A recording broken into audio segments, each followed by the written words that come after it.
Hey guys, Metal Viking 82 here, back to show off some more plunder that I've acquired over the last little while. First update in a long time, so I'm going to be a little rusty at doing these kind of videos. I know I've been kind of mainly doing reviews here lately, but I got a nice little stack of stuff that I want to talk to you about. Most of them have kind of one thing in common, though I kind of screwed up the beginning of this, and I will explain here in just a minute. But we're going to kick things off with a release from a band that I consider legends of the scene, and that is Lord Gore with Dark Lords of the Cyst. Yeah, death metal, gore grind out of Portland, Oregon, been around since 1998. This is their debut demo, originally released by the band on tape back in 1999, limited to 69 copies. This is an extremely rotten production, CD reissue put out in 2025. It took me a hot minute to find this. It seemed like everybody either didn't have it, or if they had it listed, it was sold out. So finally was able to track down a copy, and I'm really happy because I had not heard this demo until I got this reissue. But yeah, from the classic intro to the song Morgue Whore, which later went on to be on their debut album, The Autophagus Orgy. Pretty much onward from there, this is just pure, disgusting, filthy death metal. Don't really expect any kind of flashy drumming on this thing. Just some solid, death metal style drumming with lots of nice blast beats. The bass, while not too far out front in the mix, is nice and thick and really provides a solid backbone for all these songs. And honestly, for this style of music, the bass doesn't need to be as out front. It just needs to be nice and hefty and really provide that backbone, like I said. Heavy tone guitars all over this thing with just the right amount of dirtiness to them. I love the whammy-filled solos all over this thing. There's several times where things kind of get really frantic and seem like they're going to get out of control, but they rein it back in, such as the opening to the track number 5, The Forgotten Flesh, right after just an absolutely disgusting sounding sample.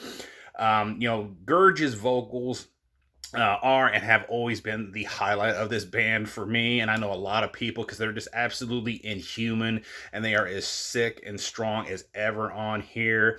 Here they kind of mix with the original lead vocalist, Lord Necro Von Gore's more wretched style vocals, and he also does these nice maniacal screams, and then they end this thing with a nice cover of Impetigo's Breakfast at the Manchester Morgue. Highly recommend this if you're a fan of disgusting death metal and gore grind. Next up, if I can get my notes to stay still here, we have Druparia with The River Above. And as you can see, hopefully, this is signed by the entire band, which that is kind of the thing that these all have in common, except for this next one, because I kind of got it out of order when I was writing the notes, like a dumbass.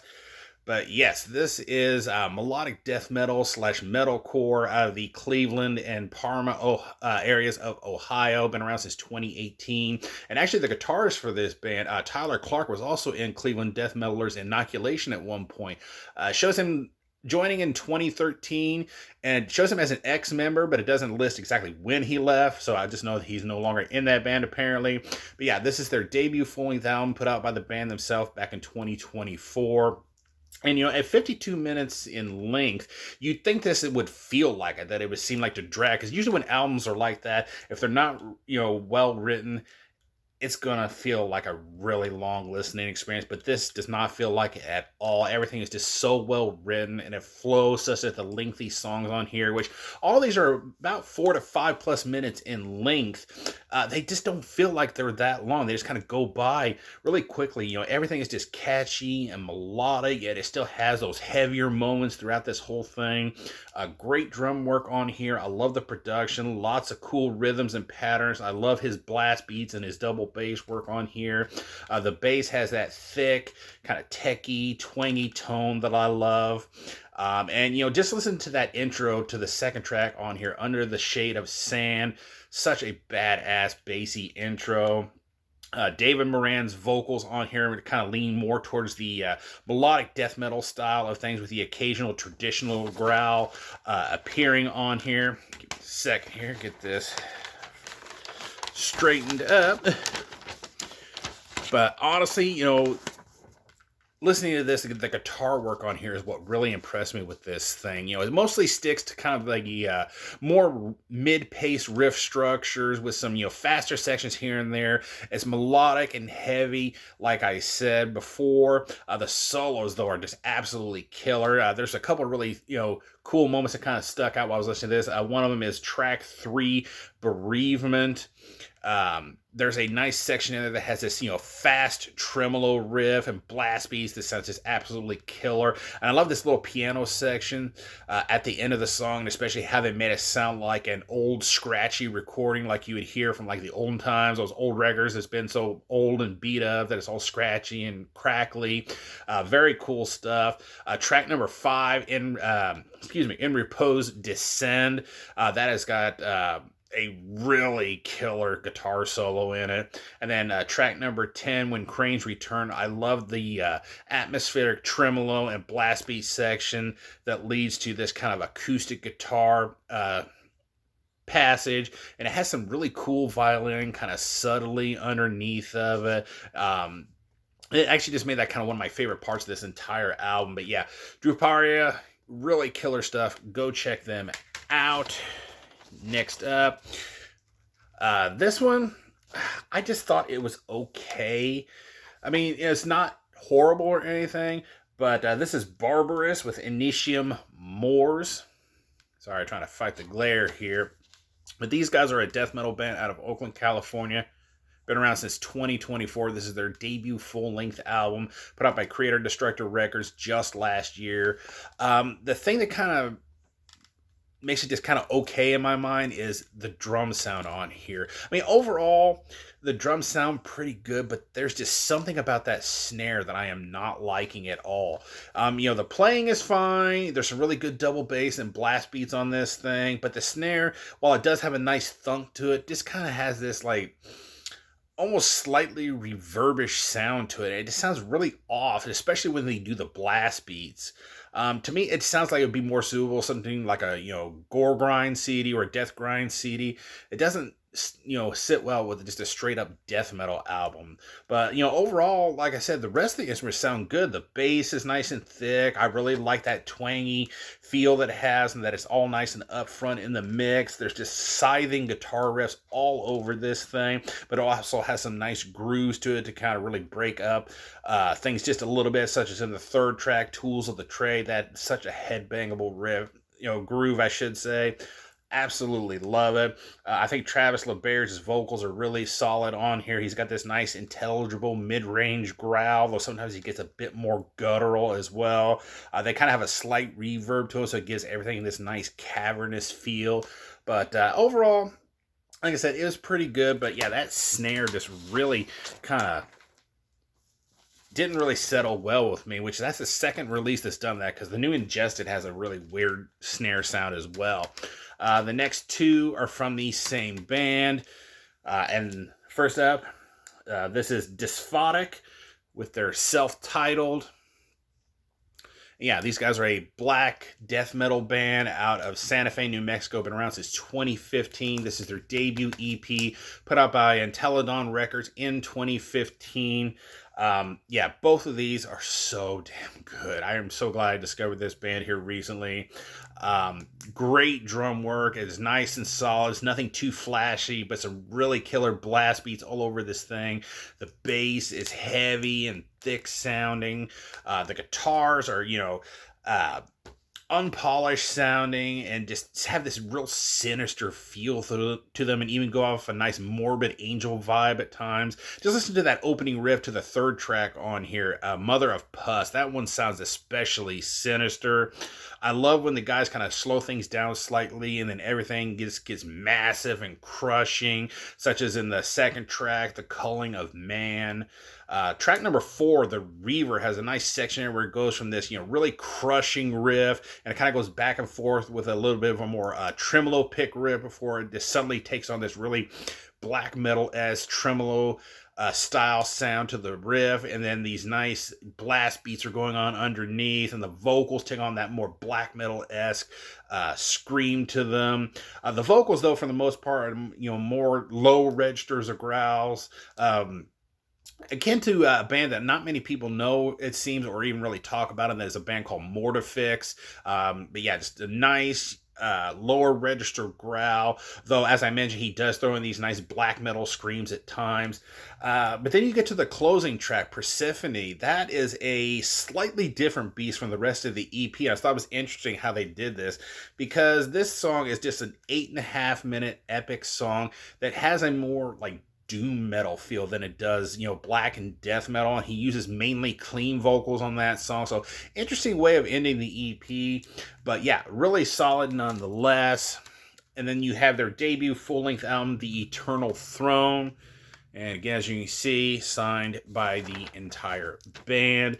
Like I said, this is their debut full-length album. It was actually put out by the band themselves back in 2018. And honestly, looking at this artwork, it really reminds me of Mother of Graves. As soon as I saw that, it's like, that definitely has Mother of Graves vibes to it.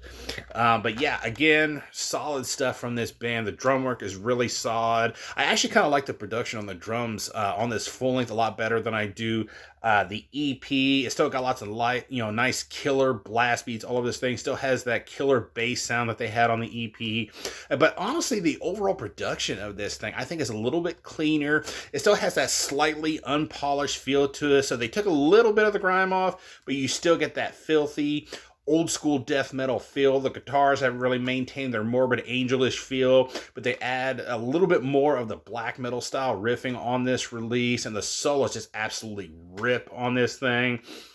Track number 4, Aura of Insanity, has an opening riff that, to me, again, showing that morbid angel feel that these guys have, definitely brought to mind the song Where the Slime Live. But yeah, good to see these guys kind of wearing their influences on their sleeve. Yeah, sorry, trying to get my nose here. Real professional, ain't I, folks? But yeah, I just also love the, heavy chugs and pinch harmonics that pop up on here occasionally, especially when it settles into a nice groove, such as in track number 6, Ether and Chaos. Track 7, Tenebrae Eternum, has a nice little doom death section where the guitars kind of do this slow, heavy riff before launching back into full speed. And the bass in that section that part sounds especially crushing. I just loved the bass in that moment. And then we also actually get a new vocalist on this album, which I don't think he's in the band anymore either, because I know when I asked them to sign this, they said that just the 3 original members will be signing both of these because they're the only ones left in the band right now. But yeah, his style kind of forgoes doing many of the black metal style screams. He does do some nice screams on here, but he kind of opts for the more traditional style screams to go along with his mid-range growls. But yeah, again, Despotic, killer band. Go check out both of their releases. I would definitely highly recommend both of these. Next up, Nemesism with their self-titled technical brutal death metal out of Las Vegas, Nevada. Been around since 2022. This band actually features 3 ex-members of Guttural Secrete, who are another killer brutal death metal band. This is their debut EP, put out by the band themselves back in 2023. And pretty much with this thing, after an initial build-up, this EP pretty much doesn't let up after that and just pretty much pummels you for the entire runtime. Some tracks will end with a little bit of a cool transition from one song into the other. Otherwise, though, this is just pretty much relentless and pummeling you while you listen to it. The drums on this thing are just absolutely sick. They're just not just a one-dimensional blast fest, which a lot of brutal death metal bands can be at times. You get lots of cool patterns, rolls, and fills. Great double bass and blast beats on this thing, and I love the production that they got. The bass, though, it sits nicely up in the mix and has that twangy, techy tone that I absolutely love. I just listened to track number 2. Absolved in the Abyss. It has a cool little moment, though, where the guitars kind of dip in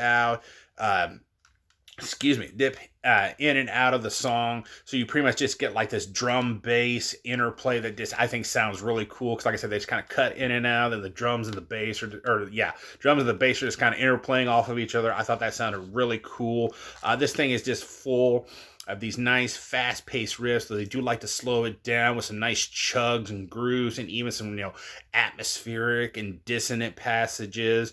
Andrew Lamastro absolutely kills it on the vocals on here. He has this low guttural growl that he does, and just some absolutely maniacal sounding screams, and even tosses in these more black metal-esque screams as well, but he mainly sticks to the low guttural vocals.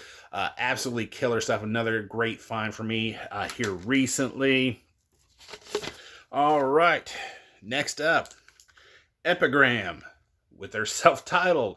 A lot of self-titles in this thing. I don't know what the deal is with that. But yeah, this is a melodic death / black metal band out of Los Angeles, California. Been around since 2015. This is their debut EP, put out back in 2017 by the band themselves. This is another absolutely killer discovery for me. There's a Dutch kind of reviewer on Facebook that I started following his page, and I discovered this and several other bands from that. He just posts about some really cool stuff, and as soon as I saw this, I was like, yeah, I've got to check this band out, and I absolutely love this little excuse me, EP. The bass is nice and thick, and I love the sound that they got on here. Lots of excellent double bass and blast beats on here, and the drums just keep your interest. He does a lot of really cool things on the drums.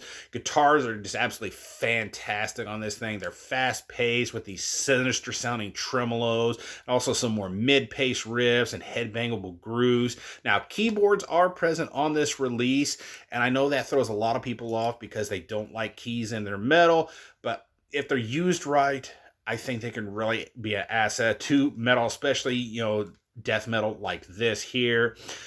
They never feel too over the top or overused. In fact, they're they're utilized, I think, really beautifully to kind of enhance certain parts of the song, or really help build an atmosphere. Listening to the closing track, Delirium of the Frail, it has an opening that has a real gothy, kind of Dimmu Borgir feel to it, I think. The vocals on here kind of bring to mind Michael Steen, or however you... Yeah, I think it's Steen of Dark Tranquility. They kind of have that, melodic death metal snarl to them, with though he does kind of throw in some kind of deeper, more traditional growls as well. Now, when you get into the fifth track, though, Shadows, we get some female vocals actually appearing on here, and I love the piano in that section when the female vocals finally, make their first appearance. And then at one point, you just get a section where it's just drums, bass, and keyboards. It gives off this very serene feel. But yeah, this is just absolutely fantastic. And again, you can see it's actually signed by the main man behind this band, because it is technically, I guess you can say it's a one-man project, though he does have somebody, I believe, because he handles vocals, guitars, bass, and keyboards, and he also has actually a couple guest musicians doing guitar solos and additional guitars, and a guy that plays the drums for him. So yeah, I got the main man to sign this, and I do have another album of his, but I will be showing that in a different update. And last but not least, this one is one of my favorites of this entire stack. This is Torn from Existence with Hearken the Darkened Skies. Absolutely love the gold marker on this. I just think it looks absolutely cool. Excuse me, I am fighting a cough here all video. But yeah, these guys are a blackened symphonic death metal band from Denver, Colorado. Been around since 2021. This is their debut full-length album put out by the band themselves in 2024, limited to 100 copies. I was really glad that they still had some of these available. Yeah, another fantastic pickup here. This has some just absolutely solid and very interesting drum work throughout the whole thing. I love the double bass and the blast beats. The bass, excuse me, just 1 second.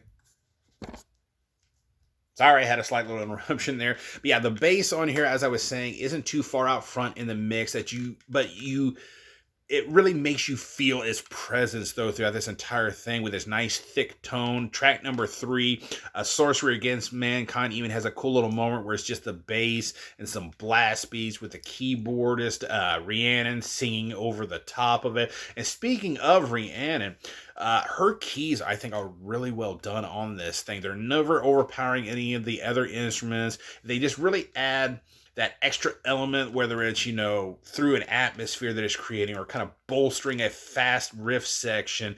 For example, track number 4, Scream No More, that has a section with this, really sick tremolo sounding riff. And at one point, the guitars and the keyboards kind of play the same kind of din, din, din, din, note on there, which I thought was pretty cool. This flipped over here, people.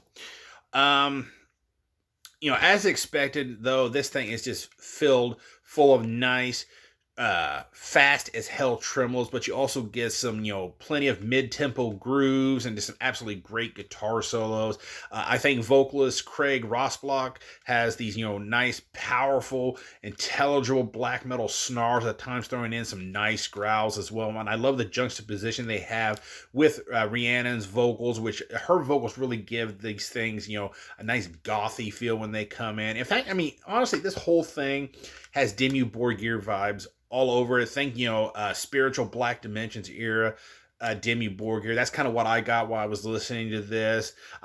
Just listen to the opening of track number 7, Tempted by the Necromancer. If you hear that and you don't think Dimmu Borgir, then I don't know what your problem is. And this is another one of those albums that has, pretty lengthy songs as well. Each song on here is between 4 to 5 minutes in length, with the longest one being about 5.5 minutes.